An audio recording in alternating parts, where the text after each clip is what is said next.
Bonjour les petits moulitrons, cette intro sur écran noir va être très courte. Aujourd'hui, on fait le point sur la création de mon shmup. Je vais vous dire et surtout je vais vous montrer précisément où j'en suis après avoir résumé les étapes précédentes. Ce qui m'a donné envie de faire cette vidéo, c'est une question que Val m'avait posée lors du live du 23 janvier. Donc, avant d'entrer dans le vif du sujet, je vais repasser tout de suite le petit extrait de ce live qui pose le décor. Alors, tiens, pour ce qui est de masquer les temps de chargement, là, j'ai une formule actuellement qui est géniale. Tout le monde s'en fout, je sais. Non. Mais non, parce que j'arrête pas d'améliorer mes routines, moi, au fil du temps, et j'avais un prototype pour mon shmup où, de temps en temps, il fallait que tel asset graphique soit chargé à telle date précise, et si c'était pas le cas, le jeu se mettait en pause. Quand il était en pause, le chargement continu, il en profitait pour l'accélérer un petit peu. Il y avait des moments où le jeu se mettait en pause tout seul. Bon, et mon idée, c'était qu'en réglant mieux les moments où j'allais dire tel asset doit être chargé à tel moment ou je sais pas quoi, j'allais faire disparaître quasi totalement et idéalement totalement ces pauses-là. Bon, aujourd'hui, la question se pose même plus parce que j'ai revu complètement ma stratégie, mes algos et tout ça. Et le jeu n'a plus jamais besoin de se mettre en pause. Voilà. Ça, c'est intéressant ce que tu dis d'ailleurs sur la programmation. Tu sais, l'idée que Attends, juste un truc. Ça sera intéressant le jour où je vais montrer quelque chose. Parce que pour l'instant, c'est que des paroles. Je pourrais raconter n'importe quoi à la limite. Hein. Ah bah montre-nous. Défi relevé, Val. Je vais effectivement montrer aujourd'hui. Pas uniquement pour Val, évidemment, mais pour tout le monde. Alors, j'ai pas un nouveau prototype de shmup à montrer. Ça va venir. Mais j'ai quand même des choses nouvelles à montrer. On va d'abord remontrer des choses un petit peu anciennes. On va pas être exhaustif, mais on va rappeler les choses principales parce qu'il y a des gens qui ne me connaissent pas depuis très longtemps et qui ont raté un certain nombre de vidéos qui ne sont plus en ligne. Et c'est le cas notamment de Chris et de Val. Également de Tanix ou de Stevaner. Stevaner qui semble s'intéresser à mon projet de shmup.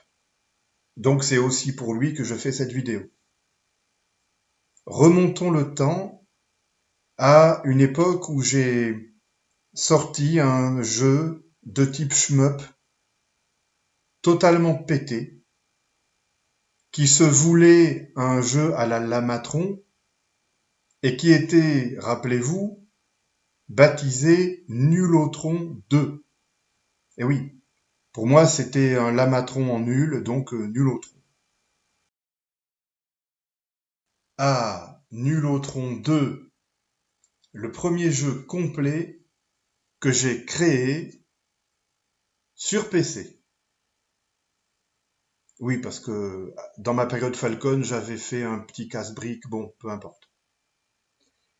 Donc, au départ, Nulotron 2, ça venait d'une game jam, mais j'ai continué à développer le jeu après la jam, et je le redis, maintenant c'est un jeu complet. Alors, il y a 100 niveaux, ça peut paraître impressionnant dit comme ça, mais en réalité, il y a quoi? Il y a un certain nombre d'images de fond différentes qui reviennent régulièrement, parce qu'il n'y en a pas 100 différentes au total. Il y a un certain nombre de maps, c'est-à-dire de comment sont disposés les murs différentes, et elles aussi, elles reviennent régulièrement. Et ce qui différencie essentiellement les niveaux les uns des autres, c'est les types d'ennemis et le nombre de types de chaque ennemi. Il n'y a pas que ça, il y a aussi la puissance de feu du bonhomme qu'on dirige qui augmente niveau après niveau, comme si c'était dans un RPG que les choses se déroulaient. Cela dit, c'est pas un RPG, mais bel et bien un jeu à la Lamatron ou à la Robotron, dans la mesure où on joue avec 8 touches du clavier, 4 qui permettent de déplacer le bonhomme dans 8 directions et 4 autres qui permettent de choisir la direction de tir indépendamment de la direction de déplacement dans 8 directions aussi. Alors, si vous voulez pouvoir jouer à ce jeu chez vous, vous m'envoyez un petit mail et je vous enverrai un point zip avec ce qu'il faut dedans. Version Windows 64 bits, il n'y a rien d'autre qui existe à ce jour. Et c'est le cas aussi des autres jeux ou prototypes de jeux dont on va parler aujourd'hui. Ce jeu-ci, si vous y jouez, vous allez passer quelques bons moments parce que il y a assez souvent des situations un peu sympas qui se produisent. Ça n'empêche pas que c'est évidemment pas un chef-d'œuvre et c'est même pas un bon shmup. Hein. Contrairement à l'Amatron. Hein. Bref, alors, côté code, qu'est-ce que je peux dire? Eh bien, en gros, c'est loin d'être du travail de virtuose parce que toutes les données du jeu tiennent en si peu de taille au total qu'on les charge rapidement au lancement et après on n'a plus besoin de s'embêter avec des accès disques. Côté programmation du gameplay, bon, il n'y a rien de difficile. Et de mémoire, la chose qui a été la plus technique à faire dans ce jeu, ça a été la détection des collisions. Bon, non seulement elle est pixel perfect, ça c'est pas dur à programmer, ça peut être dur à programmer de façon ultra efficace, mais j'avais pas besoin que ce soit hyper rapide parce qu'il n'y a pas beaucoup de choses qui bougent à l'écran. Mais surtout, dans ce jeu, la détection des collisions est très importante pour les mouvements de certains ennemis. En effet, certains ennemis se déplacent en suivant les contours des murs, y compris quand les dits contours ont des formes plus tarabiscotées que ce que vous voyez dans cette map-ci. Et pour que ce type de déplacement se passe bien, eh bien, j'ai inventé un petit algo maison basé sur l'algo de détection de collision pixel perfect, mais un peu plus tordu au final. Passons maintenant au prototype suivant. Parce que oui, là c'est juste un prototype, c'est pas un jeu complet. Ce prototype s'appelle Full Blast. Attention, il y a un shmup qui s'appelle Full Blast sur Steam, un shmup 3D de qualité pro. Ça n'a rien à voir et j'y suis pour rien.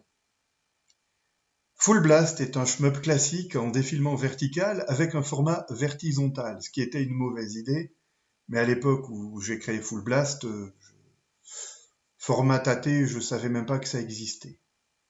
Quoique, j'ai dû voir des bornes tâtées quand j'étais petit, mais entre-temps, ça m'était sorti de la tête. Donc, un shmup vertical qui ne risque pas de concurrencer un jeu Toplan, par exemple, évidemment. J'étais assez fier. Alors, pourquoi petit prototype? Parce que c'est un jeu qui est né dans une game jam et que je n'ai pas continué à développer. Donc, ce que j'ai fait là, je l'ai fait en seulement 2 jours, avec juste C comme langage et SDL 1.2.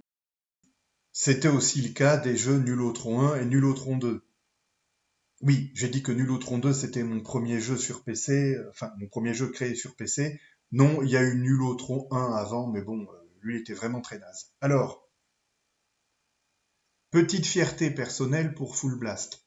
1. Le graphisme des nuages, que j'ai créé pendant la Game Jam et qui est plutôt réussi, je veux dire comparé au reste. 2.